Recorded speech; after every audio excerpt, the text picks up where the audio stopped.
Before I tell you what I said at that anniversary party, I need you to understand what was done to me first.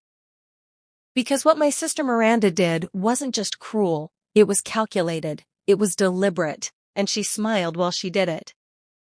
She sat at that dinner table, my mother's house, the place I grew up, the place I thought I was safe, and she looked my husband Harry in the eye and said the words I had only whispered to her in private words I trusted her with because she was my sister. She told everyone at that table that I had lost my baby. Not with sorrow, not with tears, not with the trembling voice of someone who accidentally said too much. She said it the way people say things when they want the room to shift, when they want the attention, when they want to wound someone quietly enough that no one notices the knife. And she got exactly what she wanted. Every head turned, every eye landed on me, and I sat there with my soup spoon halfway to my mouth, unable to breathe, unable to speak, my world cracking open at a dinner table while my mother said, "Oh, Charlotte, why didn't you tell us?" I'm Charlotte. I'm 34 years old. I live in New York City. And what I'm about to tell you is the story of how I learned that the people who hurt you the most sometimes wear the face of family. But stay with me, because this story doesn't end with me crying in a bathroom. This story ends at a party. Asterisk, and if this story already has your heart racing, please subscribe. Your support means everything, and it reminds me I'm not alone in this. I found out I was pregnant on a Tuesday morning in January. Harry was in the shower. I sat on the cold bathroom floor and stared at 2 pink lines until my hand stopped shaking. We had been trying for 14 months. 14 months of ovulation tests and temperature charts, and pretending to be fine when friends announced pregnancies on Instagram. 14 months of Harry holding my hand in waiting rooms. 14 months of hoping. So when those 2 lines appeared, something broke open inside me, in the best way. Something bright and terrifying and sacred. We decided not to tell anyone until we were past the first trimester. That was the plan, that was the rule we set together. But I told Miranda. I told her at 8 weeks because she called me crying about her marriage, about her husband Donovan, about how distant he had been, about how she felt invisible, and I wanted to give her something good. I wanted to be the kind of sister who shared joy even in the middle of pain. I held her hand through the phone and I said, "Miranda, I have to tell you something, I'm pregnant." But she cried happy tears. She said she was so excited, she asked if Harry knew. She asked about names. She was present, warm, and completely inside the moment with me. And then at 10 weeks, I started bleeding. I won't take you through every hour of what followed. I'll just say this. Losing a pregnancy at 10 weeks after 14 months of trying is not a small thing. It is not a minor medical event. It is a grief that lives in your body. It changes the way you walk through rooms. It changes the way you look at other people's children. It changes you quietly, permanently, in ways you can't always explain. I told Miranda. Because she already knew. Because she was my sister. Because I needed someone to talk to who wasn't Harry, who was carrying his own grief, but also trying so hard to carry mine. She was kind on the phone. She said all the right things. But I asked her, I specifically, clearly, directly asked her, "Please don't tell anyone, not Mom, not anyone. Harry and I need time before we decide what to share and when." She said, "Of course, I would never." 6 weeks later, Mom's house, Sunday dinner. There were 8 of us at the table, my mother Susan, my father Stan, my aunt Diana, Miranda and Donovan, Harry and me, and my cousin Liz, who had driven in from Boston that weekend. It was the kind of dinner where the wine is poured early and everyone talks over each other in a comfortable, familiar way. The kind of dinner that, on another night, I would have loved. I was doing okay, not great, but okay. Harry had my hand under the table for the first half of dinner, the way he always does when he knows I need steadying.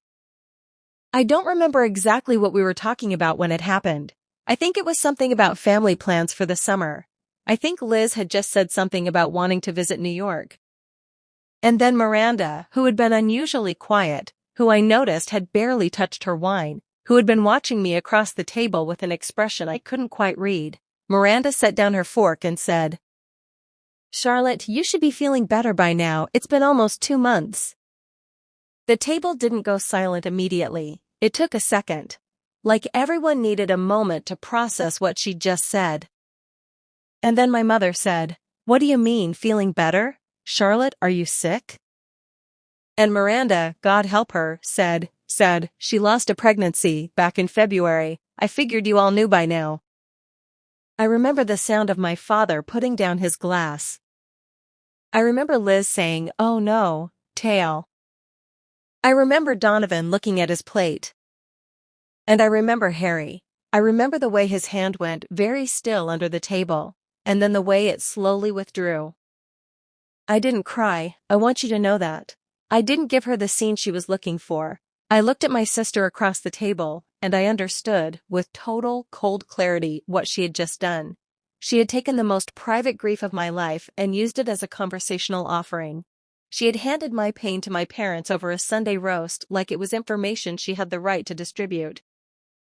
Later, when I asked her why, when I pulled her into the hallway before dessert and asked her, quietly, why she had done that, she said, "I just thought it wasn't healthy for you to keep hiding it. I thought it would help you to have family support."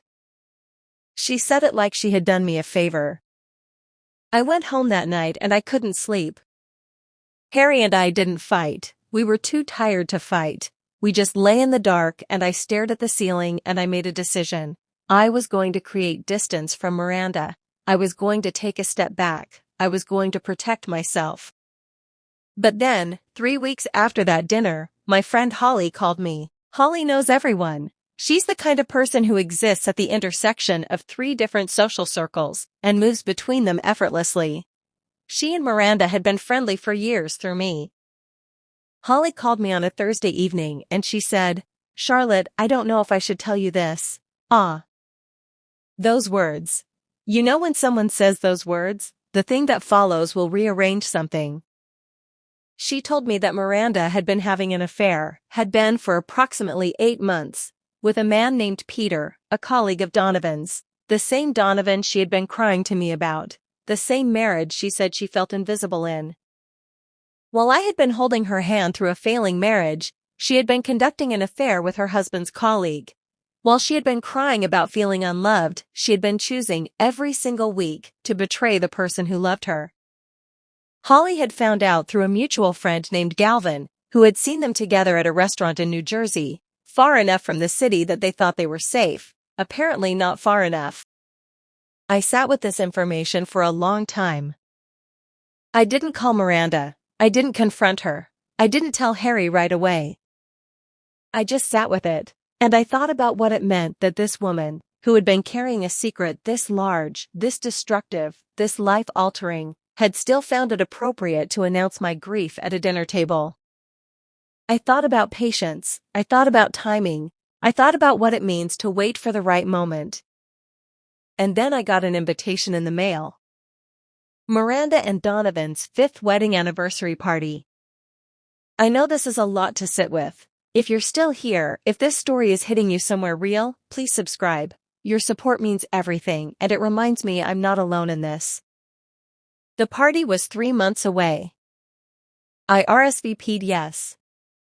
Harry asked if I was sure I wanted to go. I told him yes. He looked at me for a long moment with the expression he gets when he knows I've made a decision, and arguing would be whether. He said, "Well, okay." In those 3 months, I watched Miranda carefully. I watched the way she performed her marriage at family gatherings, touching Donovan's arm, laughing at his jokes, orienting herself toward him in photographs like a compass finding north. It was a performance. And because I now knew it was a performance, I could see all the edges of it. The slight delay before she smiled. The way her eyes sometimes went somewhere else. I confirmed with Holly, quietly, that the affair with Peter was ongoing. It was. I didn't do anything dramatic in those months. I didn't plan a speech. I didn't coordinate with anyone. I didn't tip off Donovan or his family. I simply waited, the way you wait when you know something is inevitable. I also, and this matters, had a conversation with a therapist named Dr. Octavia, who I had been seeing since the miscarriage. I told Dr. Octavia what I was planning, not the specifics, just the shape of it. That I was thinking about saying something publicly that I knew would cause damage, and that I was trying to understand my own motivations. Dr. Octavia asked me, "Do you want to do this because it will make you feel better, or because you believe Miranda needs to be held accountable?" I thought about it for a long time, and I said, "Both, and I think that's okay." She looked at me and said, "Make sure you can live with the outcome, whatever it is. A. I drove home from that session, and I sat in my car outside our building for 20 minutes, and I decided, yes, I could live with it. The anniversary party was on a Saturday in October, held at a venue in Brooklyn that Donovan had rented, a beautiful candlelit space with high ceilings and exposed brick, about 60 guests, family and close friends. I wore a black dress. Harry wore a dark suit. We arrived on time. The evening started the way these evenings always start, with cocktail hour, with hugging people you see 3 times a year, with complimenting the venue and asking how work is going, and accepting glasses of champagne from circulating trays. Miranda was radiant. She had spent money on this night, on herself for this night, a deep green dress, her hair done, her smile calibrated for maximum effect. She greeted Harry and me warmly. She hugged me like nothing had ever happened. Donovan was warm too, genuinely warm. He's a good man, a kind man, the kind of man who remembers small details about people, who asks follow-up questions. Watching him that night, watching the way he looked at Miranda across the room with real unperformed love, it made something tighten in my chest, not for Miranda, for him. Their close friends were all there, Galvin and his wife, Lincoln and his wife, a woman named Diana, who had been Miranda's friend since college, Harry's colleague Trevor, who had somehow ended up on the invitation list. Everyone was there. The dinner was seated. The speeches were supposed to happen after the main course. There were planned speeches, one from Miranda's best friend Stefan, one from Donovan's brother Mike. Toasts really. Warm and celebratory and full of inside jokes. Stefan went first. It was lovely. Genuinely lovely. Then Mike went. Also lovely. And then, this is the part I had counted on, the part one had confirmed with Liz, who was also attending, and knew part of what I was considering. The host of the evening said, in the way these hosts do, "Does anyone else have a word they'd like to share for Miranda and Donovan on this incredible occasion? A.R." I stood up. Harry looked at me. His hand found my arm for just a moment, not to stop me, just to be there. I felt it, and I stood anyway. The room settled. 60 faces turned toward me.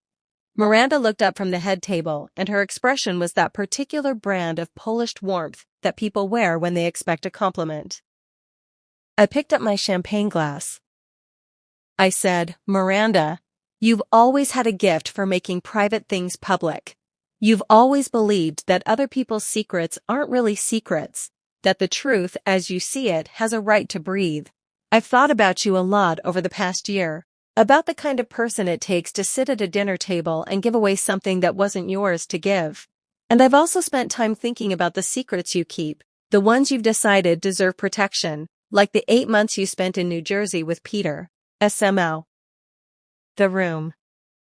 The room did something rooms do in moments like this. It became extremely, unnervingly still. I said, "Donovan, you deserve better, and I'm sorry it came out like this. AR." I sat down. I won't pretend it was clean, it wasn't. Miranda left the table. Donovan sat very still for a very long time. Several people followed Miranda out, several others went to Donovan.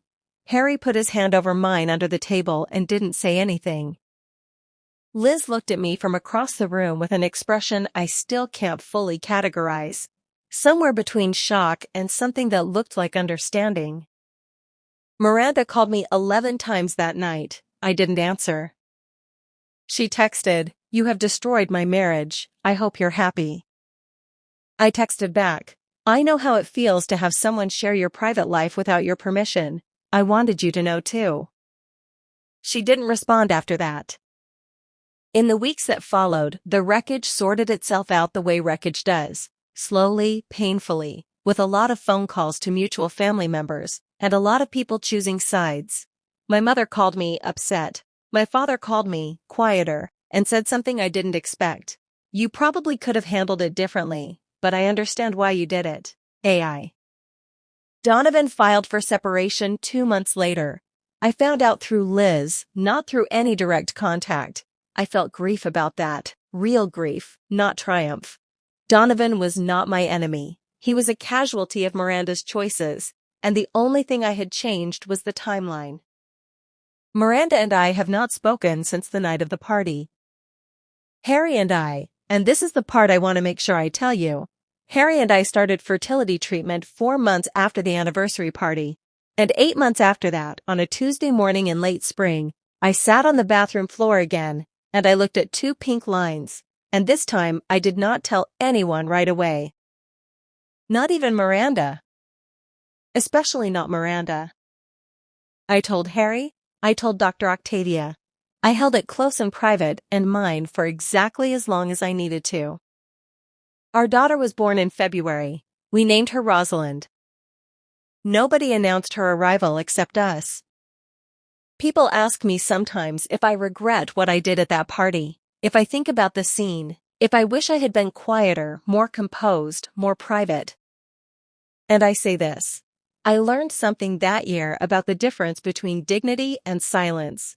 For most of my life, I confused them. I thought that staying quiet was the same thing as keeping my dignity. I thought that absorbing what other people did to me without reaction was the graceful choice. Miranda taught me, the hard way, the painful way, that there is nothing dignified about letting someone take from you and saying nothing. She took my grief and made it a dinner party moment. She held on to her own secret and called it privacy. I simply applied her logic back to her. I'm not a villain in this story. I'm also not entirely a hero. I'm a woman who was hurt, who waited, who acted, and who lives with the consequences of that action every single day.